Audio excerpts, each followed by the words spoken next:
We want to make sure that the current practices of big technology companies like Facebook are respecting the privacy of the American people, because these are entities that are holding the most intimate details of the lives and personal details of everyday Americans in the most intimate way possible.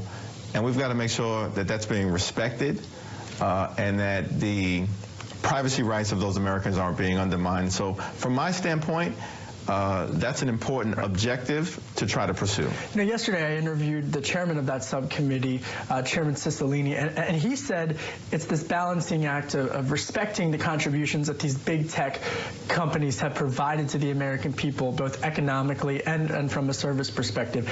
Shareholders are a bit uneasy about this investigation. What's your message to shareholders? Well, at the House Democratic Caucus is not going to sort of predetermine the outcome of the investigation.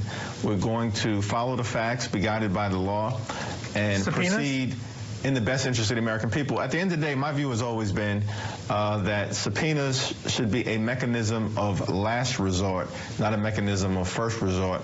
But we do hope to secure the cooperation of the big tech companies at the highest level possible. Mark Zuckerberg. Should people trust Mark Zuckerberg?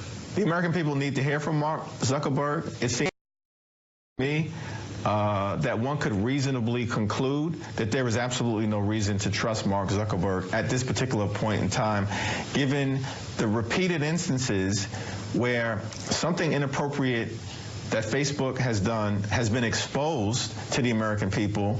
He's then forced to apologize, which he does in a public fashion. And then there's another instance of Facebook abusing the trust of the American people. Can anyone trust Mark Zuckerberg at this particular point in time? That's ultimately going to be a question that the American people will answer. And I find this so interesting because another big question is whether or not the Congress or regulators should break up big tech to better protect consumers' privacies. Where do you stand on that? Well, it seems to me that all options should be on the table, but that we should proceed with caution so as to not disrupt the social media market, which has contributed in many profound ways to the ability of Americans to communicate with each other.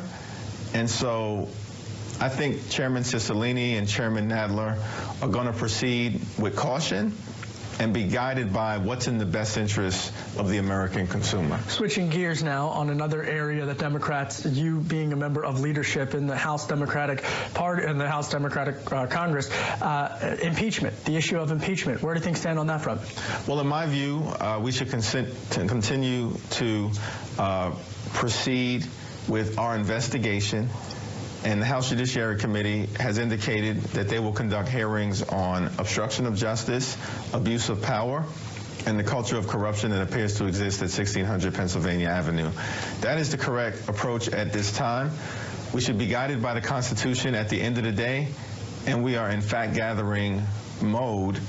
Once we gather all of the facts, we'll include the unredacted Muller Report, the underlying documentation, and securing the public testimony of Bob Mueller, then we'll be in a better situation to decide how to proceed. You still think you can get Mueller to testify publicly? In my view, Bob Mueller should testify publicly. This is an incredibly significant investigation that he presided over. It lasted for 22 months. He produced a comprehensive report, over 400 pages, and millions of taxpayer dollars were spent to do it. We now need to hear from Bob Mueller. On USMCA or NAFTA 2.0, it sounds like you want to get to a yes, but this tariff talk is making it more difficult for Democrats to get on board, as are environmental protections and worker protections. Well, Trump's erratic behavior as it relates to tariffs have made things more difficult for the American consumer.